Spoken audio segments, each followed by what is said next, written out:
Bonsoir, c'est parti pour 20 minutes de débat direction Figeac, où l'affiche du second tour est riche.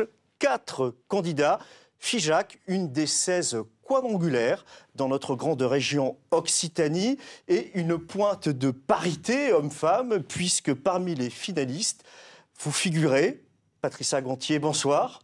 Bonsoir. Vous revendiquez des valeurs de gauche et une liste citoyenne. À vos côtés, un macroniste de cœur. C'est ainsi que vous qualifiez Philippe Landrin.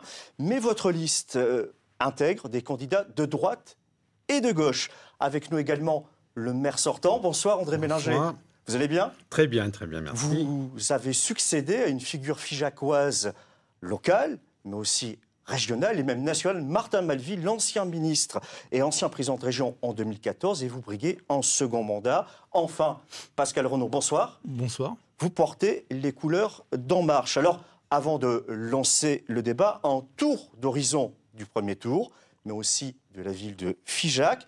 Le commentaire est de Benoît Roux.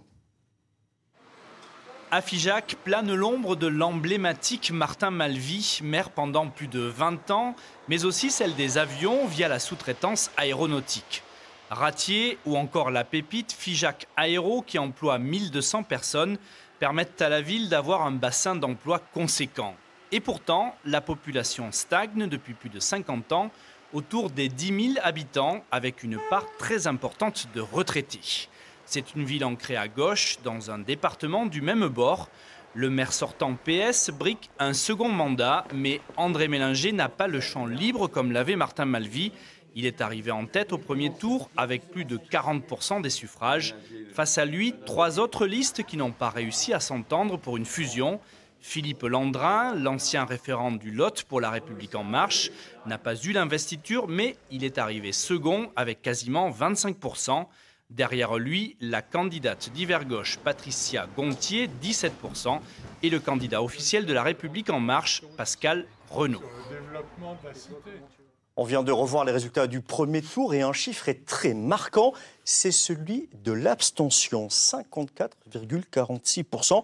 Un chiffre d'autant plus frappant que le Lot est traditionnellement un département très civique. Alors est-ce que les contraintes sanitaires liées au déconfinement vont à nouveau décourager les électeurs, selon vous, Patricia Gontier ?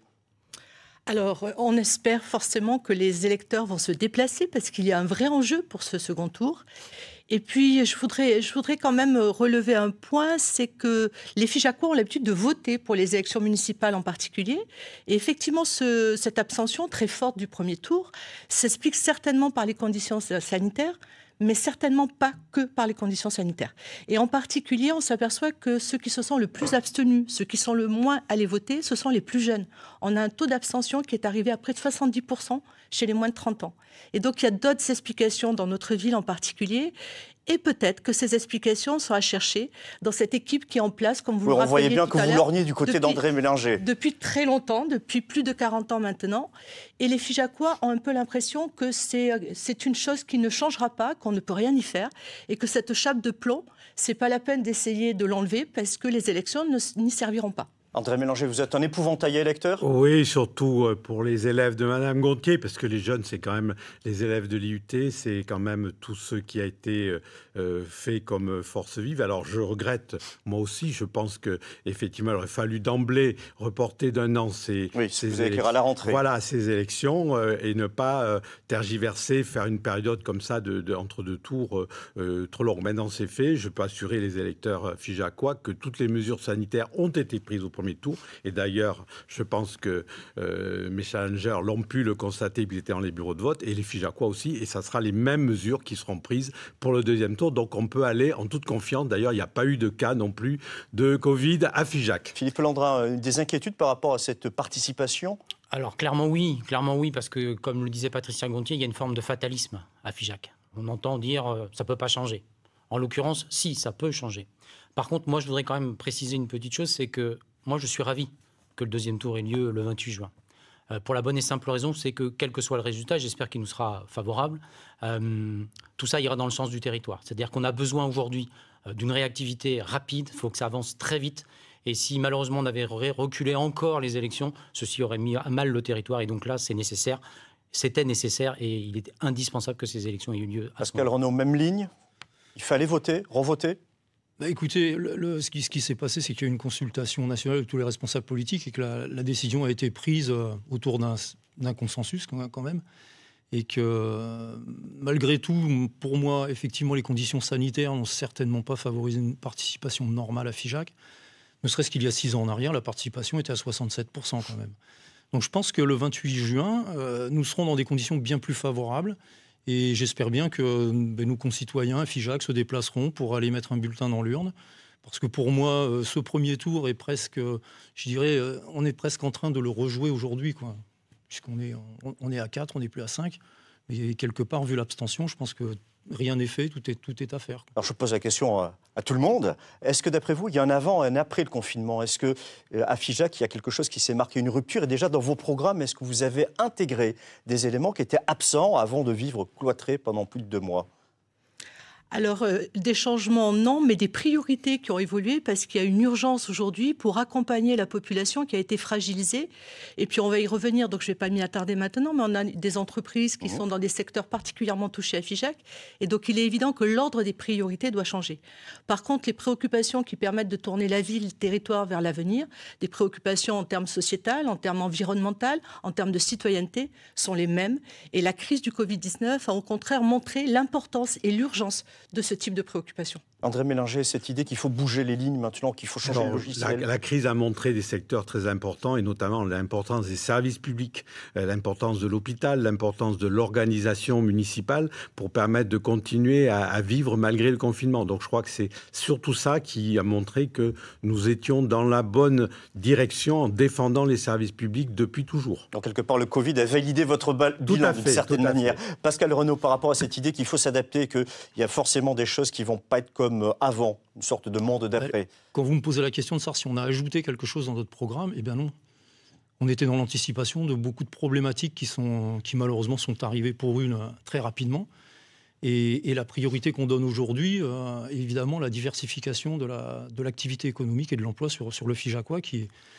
Je travaille dans l'aéronautique moi-même, j'en suis très fier et je l'ai fait par passion. C'est quelque chose qui est... c'est une activité qui est extrêmement puissante à Figeac, c'est très bien. Mais je pense qu'il est nécessaire, vu ce qui peut se passer dans le futur... On va revenir sur ce sujet. ...de diversifier notre bassin d'emploi. Alors, puisqu'on parle de Figeac, autant donner la parole aux Figeacois et Figeacoises. Avant de continuer le débat, on les écoute au micro d'Éric Marlon. C'est très compliqué pour stationner. L'aménagement des places, puisque les routes sont parfois un peu compliquées pour les voitures. Il y a une forme de... Comme c'est un village médiéval qui est en toile d'araignée, la circulation n'est pas nécessairement simple. Et donc avoir l'enjeu de désengorger la ville tout en gardant le patrimoine. Tout mettre en œuvre pour essayer de garder les emplois ici. Baisser les impôts. Ça, c'est ça, parce que nous, on paye beaucoup d'impôts sur Figeac. Alors Philippe Landrin, on vient d'entendre que parmi le top des priorités, il y a l'emploi. Et évidemment, on parlait tout à l'heure de l'aéronautique, c'est le cas. Est-ce que vous êtes inquiet par rapport à cette évolution du bassin d'emploi lié notamment à l'industrie aéronautique? Inquiet, c'est pas le mot. Je suis catastrophé. Par contre, ce qui m'embête, si vous voulez, c'est que je suis à Figeac depuis 20 ans. Et il y a 20 ans, quand je suis arrivé à Figeac, j'ai failli ne pas m'installer parce que le secteur était mono-industrie. Nous sommes 20 ans après. Et monsieur le maire dit qu'il parle de diversification, tout le monde parle de diversification, mais ils étaient aux affaires. Quid de la diversification dans ces 20 dernières années? Aucune diversification. Exclusivement aéronautique, aéronautique, aéronautique, avec tous les risques que ça représente. Je suis désolé de voir la situation actuelle, désolé. Mais ça n'empêche que c'est un manque d'anticipation. Quand on a la chance d'avoir une telle activité sur un secteur, on en profite pour développer. Je vous le ferai noter d'ailleurs, et je pourrais vous le montrer, dès le 7 juillet, nous avions dans notre plan pour le Grand Figeac une diversification industrielle. Et en plus, on a des pépites sur Figeac, sur le territoire, qui auraient pu permettre un appui pour aller plus loin.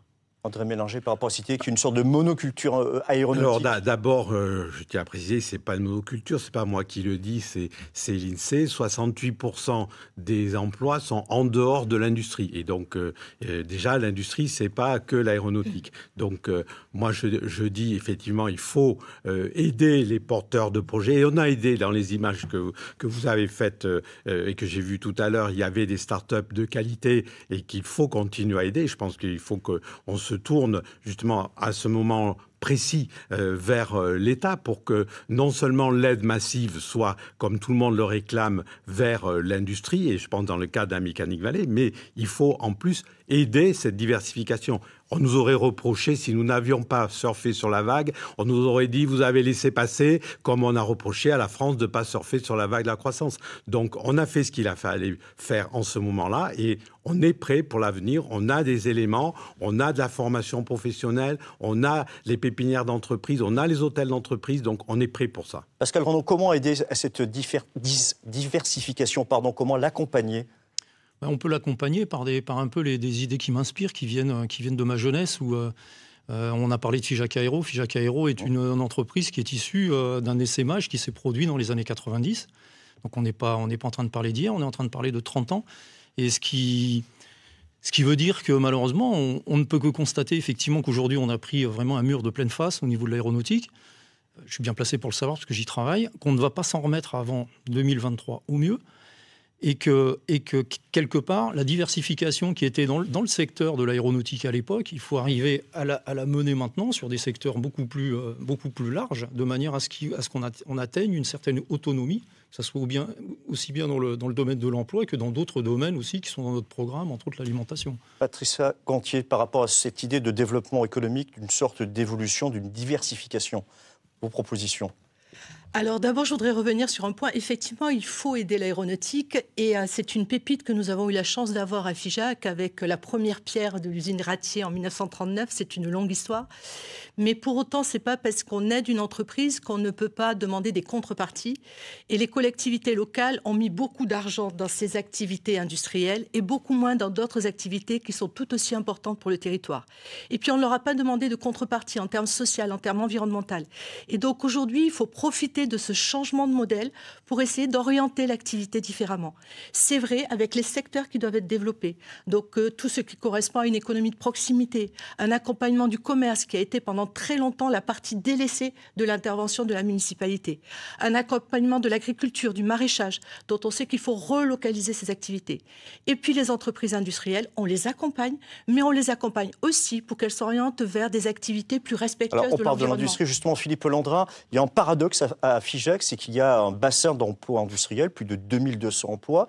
Mais en même temps, certains salariés ne résident pas sur la commune. Donc, comment renforcer l'attractivité de Figeac ? Certains salariés, de nombreux salariés, ne vivent pas sur la commune. Le premier élément, alors je sais que M. Mélinger n'est pas d'accord avec moi, mais je le sais déjà, en tout cas, engager une baisse de l'impôt foncier qui accompagnera déjà la baisse de des impôts locaux, c'est indispensable. Alors pas nécessairement pour la somme, mais bien pour le sens que ça donne vis-à-vis justement de cette attractivité. Mais ce n'est pas tout. L'attractivité, c'est... Vous voulez que je vous donne quelques exemples de ce que pourrait être l'attractivité à Figeac ? Je vais vous en donner quelques-uns. Une salle de raquettes, un multiplex, un plan vélo, un plan de circulation, des quais baissières. Bah, voilà, on a la liste et j'imagine qu'elle n'est pas exhaustive. Alors attendez, juste, ce n'est pas mon programme. C'est le programme de M. Mélinger. Sauf que c'est son programme de 2014 et son programme de 2020. D'accord. Ben justement, André Mélinger, alors, vous avez fait un copier-coller de votre programme ? Pas du tout. Nous avons inscrit notre action dans la durée. Vous avez cité tout à l'heure Martin Malvy, Figeac, tel que vous l'avez présenté dans ces très belles images, c'est 20 ans de travail, de réhabilitation. Tout ce qui a été dit sur le centre-ville magnifique, c'est du travail qui se fait au jour le jour.